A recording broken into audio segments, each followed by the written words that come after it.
Bonjour à vous toutes et à vous tous. Nous sommes le 22 septembre 2024.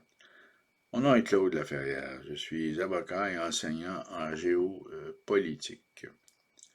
Je fais cette vidéo dans une perspective d'éducation populaire. Je n'attends aucune contribution de quelque nature que ce soit. Le titre de la vidéo d'aujourd'hui, USA, élection 2024, mon analyse et mes prédictions. Voici.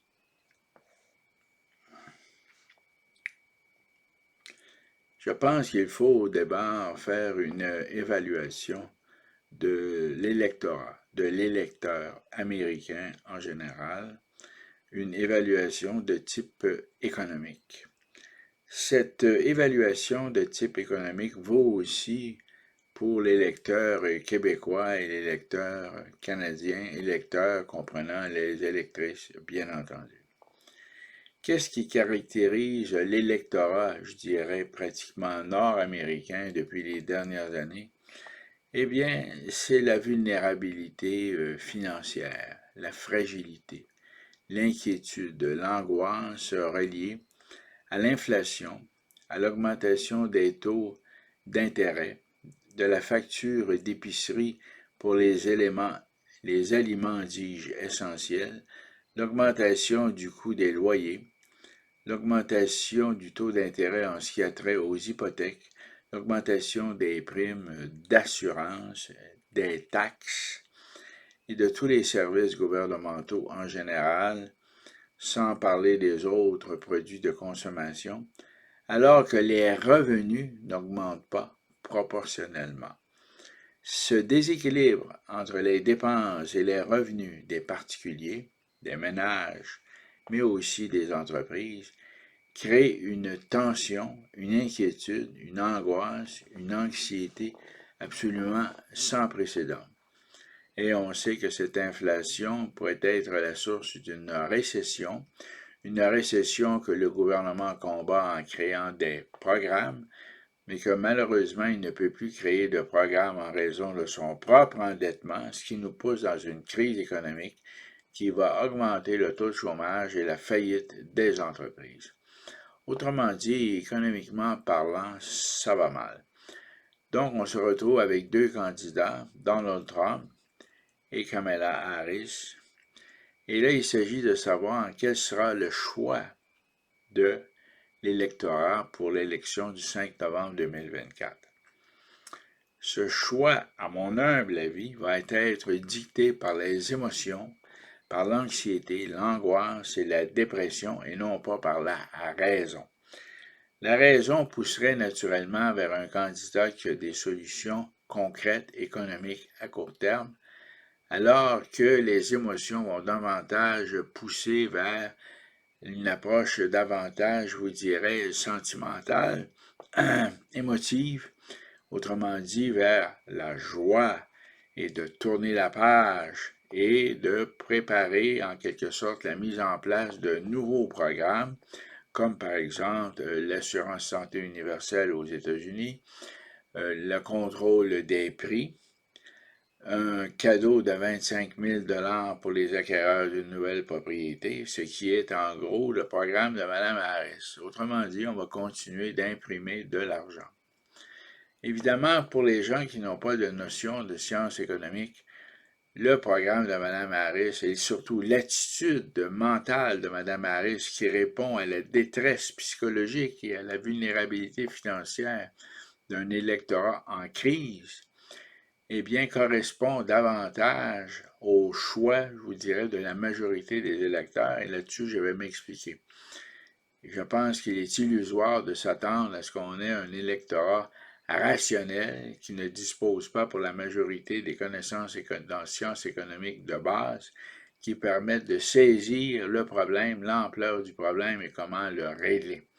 On va encore, je pense, s'engouffrer dans des arguties sentimentales, dans des arguties fondées sur un optimisme artificiel qui fait en sorte que ce qui est carrément un déni de la réalité.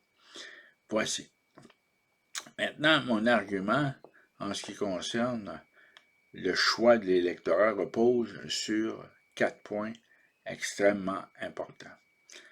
Le premier point, d'abord, est relatif à la démographie de l'Amérique du Nord en général, des États-Unis, du Québec, mais du Canada aussi. À l'heure actuelle, vous pouvez vérifier sur Google, je vous invite à le faire, à faire ce qu'on appelle du fact-checking, c'est très à la mode par les temps qui courent, eh bien que la majorité de l'électorat est féminin. Que ça nous plaise ou non, l'électorat est à majorité féminin, on parle de autour de 55%. Par rapport à cet électorat, la question de l'avortement est centrale et les démocrates ont bien réussi d'ailleurs à la placer au centre de leur programme électoral et avec pour effet de viser un électorat particulier, en nommément l'électorat féminin. À cet égard, la position de Donald Trump est extrêmement compliquée, lui qui a plutôt une mauvaise réputation par rapport à l'agent féminine. Donc, le premier point, la démographie par rapport au sexe. Ce qui fait en sorte qu'on va avoir une élection extrêmement, si vous voulez, identitaire. Le deuxième point est beaucoup plus compliqué pour nous, les Québécois, parce qu'on n'a pas l'habitude de saisir ce paramètre-là, c'est la question de la race. Aux États-Unis, la question de la race est extrêmement importante. D'abord parce qu'il y a des programmes d'action positive, il y a eu toute la question des Afro-Américains, de l'esclavage, et ça, c'est encore central dans le programme politique des démocrates. Et on vise en particulier, si vous voulez, les populations d'origine africaine, donc les populations noires, mais aussi les populations qu'on pourrait qualifier de brunes, c'est-à-dire qui viennent comme du Pakistan, de l'Inde, et qui s'identifient davantage comme noires que blanches. Donc, on se retrouve avec un deuxième point important, la question de la race qui forme, on parle ici des personnes dont la peau est noire ou brune, qui forment possiblement bien plus que 50% de la population. Et je vous invite à vérifier les données démographiques à cet égard. Le troisième point extrêmement important aussi, c'est la question des migrants, c'est-à-dire les réfugiés économiques qui se retrouvent sur le territoire américain et auxquels le procureur général Merrick Garland veut donner le droit de vote. Il l'a dit publiquement. En d'autres termes, vous allez avoir des migrants ou des immigrants illégaux qui vont obtenir une résidence permanente très rapidement et qui vont pouvoir voter ou qui vont encore pouvoir voter de manière illégale dans des États bleus. Parce qu'aux États-Unis, l'élection fédérale est gérée, administrée par les États. Et comme la moitié des États sont bleus et que l'autre moitié des États est rouge, eh bien, dans les États bleus ou démocrates, les migrants ou immigrants illégaux vont pouvoir voter allègrement, ce qui représente autour de 20 millions. Ça, c'était mon troisième point. Le quatrième point important, c'est que Joe Biden, avant d'être sénateur, il était l'avocat des grandes centrales syndicales américaines et en particulier dans le domaine de l'automobile et pour tout ce qui touche le complexe militaro-industriel, ce qui comprend aussi, bien entendu, la métallurgie et le secteur minier. Autrement dit, c'était un personnage extrêmement important. C'est la raison pour laquelle il a été sénateur pendant autant d'années, avant de devenir vice-président sur Obama et puis président. Donc, il faut comprendre que tout ce qui touche le complexe militaro-industriel supporte Kamala Harris. Et c'est quoi le complexe militaro-industriel? Eh bien, c'est Boeing, c'est Lockheed McDonnell Douglas, Lockheed Martin, Raytheon, United Technologies, ce qui est Pratt & Whitney Longueuil ici, et d'autres sociétés associées à la fabrication d'armes ou au complexe militaro-industriel, autrement dit des fabricants de missiles, de drones, d'hélicoptères, avions de combat, ainsi de suite. En fait, toute la quincaillerie militaire, ce qui est énorme, qui repose en grande partie sur la métallurgie, la métallurgie reposant surtout sur le secteur minier, qu'on pense à Bécomo, qu'on pense à Rio Tinto, la Côte-Nord, et ainsi de suite. Donc, on se retrouve avec un pan important de l'économie américaine qui est derrière Kamala Harris, qui va continuer la guerre en Ukraine, bien entendu, ce qui va permettre aux travailleurs du complexe militaro-industriel de maintenir une forme de dominance économique dans l'économie américaine, mais aussi qui va avoir un impact dans l'économie canadienne. Donc, je résume les 4 points qui font que Kamala Harris va remporter cette élection-là haut la main et que Donald Trump n'a à peu près aucune chance. La question du sexe, la question de la race, la question des migrants ou immigrants illégaux et l'appui du complexe militaro-industriel. La synergie de ces 4 paramètres vont faire en sorte que l'élection est gagnée d'avance et que Trump va mordre la poussière, que ça nous plaise ou pas.